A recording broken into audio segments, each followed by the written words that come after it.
የአቦል ዜና ቤተሰቦች ዛሬም ለእናንተ ይሆናሉ ያልናቸው መረጃዎች ይዘናል። በቅድሚያም ርዕሶቹን እናስደምጣችኋለን። የጎሮ ስላሴ ኮንዶሚኒየም ግንባታ በፍጥነት እየተከናወነ መሆኑ ተገለጸ። የቤት አቅርቦት ቀዳሚ አጀንዳ መሆኑ ተነገረ። ፖለቲከኛዋ ሚስጥረ ስላሴ ታምራት በቃሊቲ ማረሚያ ቤት ተገኘች። የወልቃይትና የራያን ጉዳይ ለመወሰን ቀጠሮ ተሰጠ። ሼህ ኢብራሂም ቱፋ ከኢራን ጎን መሆናቸውን አስታወቁ። አደገኛው አጭበርባሪ በቤኒሻንጉል ክልል መያዛቸው ተገለጸ። እንዲሁም ጎረቤት ሱዳን አሜሪካና እስራኤልን ለመውጋት እግረኛ ጦር ለመላክ ስላሳለፈችው ውሳኔ እንነግራችኋለን። አብራችሁን ቆዩ።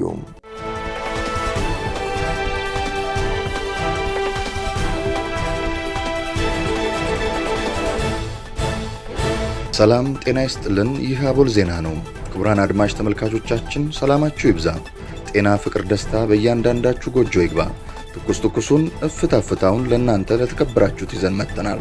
ቻናላችንን ላይክ፣ ሼር እና ሰብስክራይብ በማድረግ አጣጥሙልን፣ ለወዳጅ ዘመድም አጋሩልን። እናመሰግናለን። ሼህ ኢብራሂም ቱፋ ከኢራን ጎን መሆናቸውን አስታወቁ። የኢትዮጵያ እስልምና ጉዳዮች ጠቅላይ ምክር ቤት ፕሬዝዳንት ሼህ ኢብራሂም ቱፋ የኢራን ሰላማዊ ሪፐብሊክ የበላይ መሪ አያቶላ አሊ ኻሜኒ በሰማዕትነት ማረፋቸውን ተከትሎ በኢራን ኤምባሲ በመገኘት ሀዘናቸውን ገልጸዋል። ፕሬዝዳንቱ በኤምባሲው በተዘጋጀው የሀዘን መግለጫ ስነ ስርዓት ላይ በመገኘት በመዝገቡ ላይ መልእክታቸውን አስፍረዋል። ሼህ ኢብራሂም ቱፋ ለኢራን ሕዝብና መንግስት ያላቸውን ጥልቅ አጋርነት የገለጹ ሲሆን ድርጊቱን በእስራኤልና በዩናይትድ ስቴትስ የተፈጸመ አሰቃቂ ጥቃት ሲሉ ጠርተውታል። ፕሬዝዳንቱ ባስተላለፉት መልእክት የአሊ ኻሜኒ ማረፍ ኪሳራው ለኢራናውያን ብቻ ሳይሆን በመላው ዓለም ላሉ ሙስሊሞች ሁሉ ነው በማለት የችግሩን ዓለም አቀፋዊነት ገልጸዋል። የወልቃይትና የራያን ጉዳይ ለመወሰን ቀጠሮ ተሰጠ። ፍርድ ቤቱ በ5 የምርጫ ክልሎች ላይ በሰጠው ውሳኔ ላይ የቀረበውን አቤቱታ ለመስማት ለመጋቢት 2 ቀጠሮ ሰጥቷል።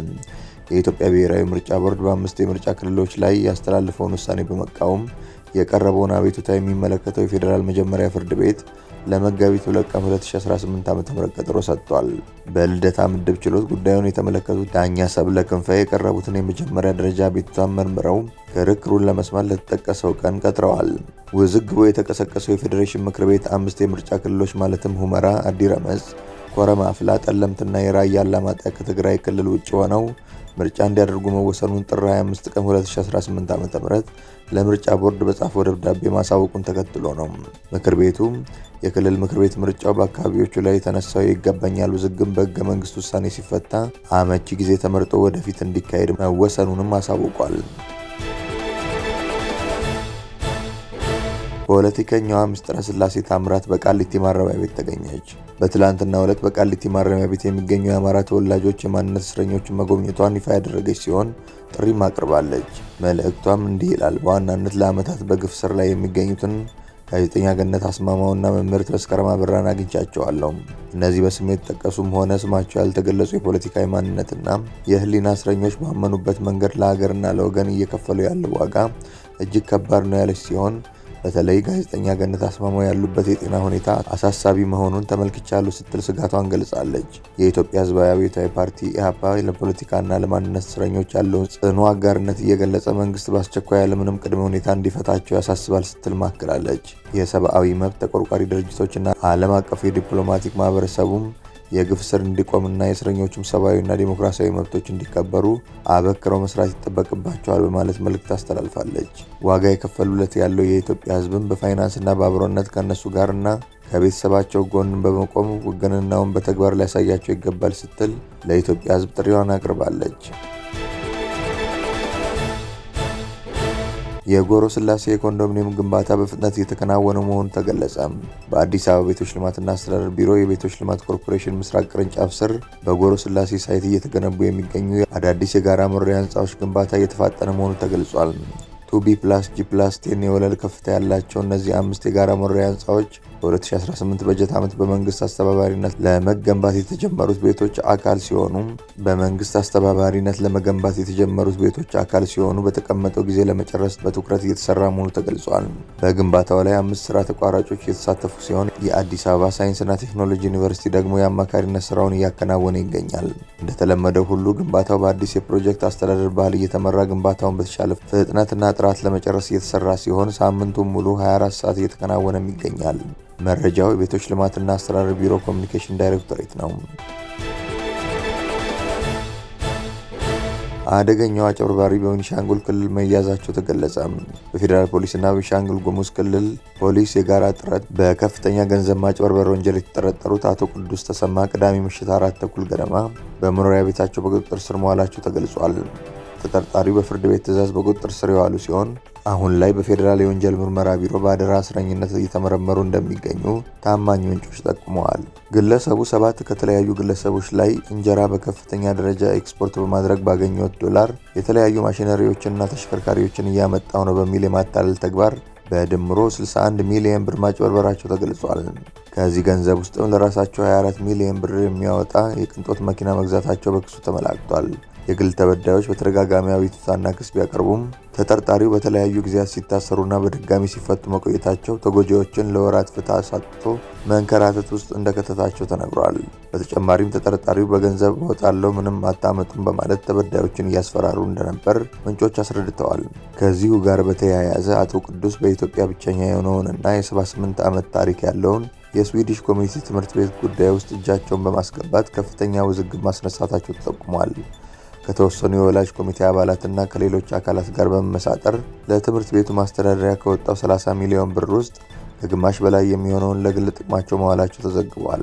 ድርጊታቸውን ለመሸፈንም ለተለያዩ ሚዲያዎች ገንዘብ በመክፈል በጉዳዩ ላይ ምንም አይነት ተሳትፎ የሌላቸው ንጹሐን ግለሰቦችን ስም ሲያስጠፉ እንደነበር ተገልጿል። በአሁኑ ወቅት በተጠርጣሪው ጉዳይ ምክንያት በፌዴራል ፖሊስና በቤኒሻንጉል ጉሙዝ ክልል መካከል ከፍተኛ የሆነ የአሰራር አለመግባባት መፈጠሩ መረጃዎች ያሳያሉ። በሌላ በኩል ይህ አጋጣሚ የህዝብ የማህበረሰብ ትምህርት ቤቶችን አስተዳደር በተመለከተ ህጋዊ ጥያቄዎችን አስነስቷል። በኢትዮጵያ ህግ አግባብ አንድ የህዝብ ወይም የማህበረሰብ ትምህርት ቤት ወደ ግል ባለቤትነት ሊዞር የሚችልበት የህግ ማዕቀፍ መኖር አለመኖሩን በተመለከተ ጉዳዩ የሚመለከታቸው የህግ ባለሙያዎችና ማህበረሰቡ አስተያየታቸውን እንዲሰጡበት ተጋብዟል። የቤት አቅርቦት ቀዳሚ አጀንዳ መሆኑ ተነገረ። የአዲስ አበባ ከተማ አስተዳደር የቤት አቅርቦትን መጨመርና የነዋሪዎችን ጥያቄ መመለስ መሆኑን ጠቆመ። ከተማ አስተዳደሩ ቀዳሚ አጀንዳችን አቅርቦትን በመጨመር የጋራ መኖሪያ ቤት በጥራት በፍጥነት መገንባት ለህብረተሰቡ ተደራሽ ማድረግ ነው ብሏል።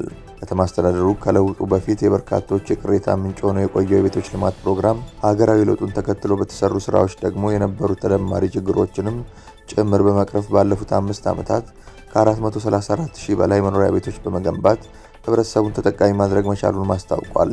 በዘንድሮ ዓመት በ2018 የቤት ልማት አማራጭ አቅርቦት ፕሮግራም በመንግስት እንዲሁም በመንግስትና በግል ዘርፍ አጋርነት ለመገንባት ከታቀደው ከ100 ሺህ በላይ ከ18 ሳይቶች በላይ ከ97 ሺህ በላይ የመኖሪያ ቤቶች ከተማ አስተዳደሩ በሰጠው ልዩ ትኩረት በተሻሻለ ዲዛይኖች አስፈላጊውን የመሰረተ ልማት ስራዎች በማካተት በጥራት በፍጥነት በአዳዲስ የግንባታ ቴክኖሎጂ በታገዘ መልኩ በመገንባት ላይ ይገኛሉ በማለት በቤቶች አስተዳደርና ልማት ቢሮ የማህበራዊ ትስስር ገጽ ላይ የተለጠፈው ጽሑፍ ያስረዳል።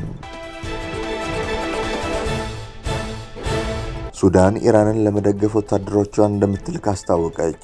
አሜሪካና እስራኤል በኢራን ላይ የምድር ጦር የሚያሰማሩ ከሆነ ሱዳን ለኢራን ሙሉ ወታደራዊ ድጋፍ እንደምትሰጥና ወታደሮቿን እንደምትልክ አንድ ከፍተኛ የሱዳን ጦር ጀነራል አስታወቁም። ይህ ያልተጠበቀና ቀጠናዊ ውጥረትን ሊያባብስ የሚችል መግለጫ በሱዳንና በኢራን መካከል እያደገ የመጣውን የጠበቀ ወታደራዊና ዲፕሎማሲያዊ ግንኙነት በግልጽ የሚያሳይ ነው።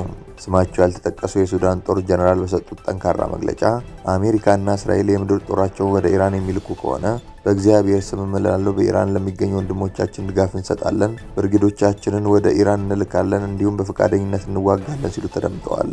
ይህ የሱዳን ጦር አቋም አሜሪካ፣ እስራኤልና ኢራን ባሉበት ከፍተኛ የጦርነት ውጥረት ውስጥ ተጨማሪ ስጋት የሚፈጥር ነው። ሱዳን እና ኢራን ለ7 ዓመታት ተቋርጦ የነበረውን ዲፕሎማሲያዊ ግንኙነታቸውን በቅርቡ ማደሳቸው ይታወሳል።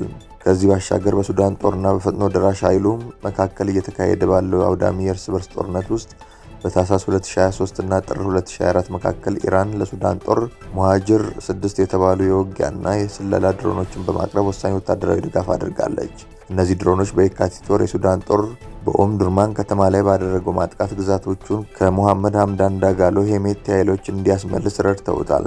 ስለሆነም አሁን የሱዳን ጦር ጀነራል ያደረጉት የድጋፍ ቃልና ዛቻ ካርቱም በክፉ ቀኗ ከጎኑ ለቆመችው ቴህራን ውለታ ለመመለስ ያላትን ዝግጁነት የሚያመላክት ተደርጎ ሊወሰድ ይችላል። ሆኖም ሱዳን ራሷ ከፍተኛና ውስብስብ በሆነ የእርስ በርስ ጦርነት ውስጥ ባለችበት በአሁኑ ወቅት ጦሯን ከሀገር ውጭ ወደ መካከለኛው ምስራቅ ልካ በታላላቅ አያላን ሀገራት መካከል በሚደረግ ጦርነት ውስጥ ለመሳተፍ ያሳየችው ፍላጎት የቀይ ባህርንና የአፍሪካ የቀንድ ጂኦፖለቲካዊ መልክዓ ምድር ይበልጥ የተወሳሰበ ያደርገዋል ተብሎ ይገመታል። ክቡራን አድማጭ ተመልካቾቻችን ስለተከታተላችሁ እናመሰግናለን። የደወል ምልክቷን በመጫን አቦላችንን በትኩሱና በፍታው ሁልጊዜ እንዲደርሳችሁ አድርጉም። ለወዳጆቻችሁም በፍቅርና በቅንነት አጋሩ። ጡም ቡናችንን አቦል ግብዣችንን ይዘን ወደ በኋላ እንመለሳለን። በቸር ያቆየን።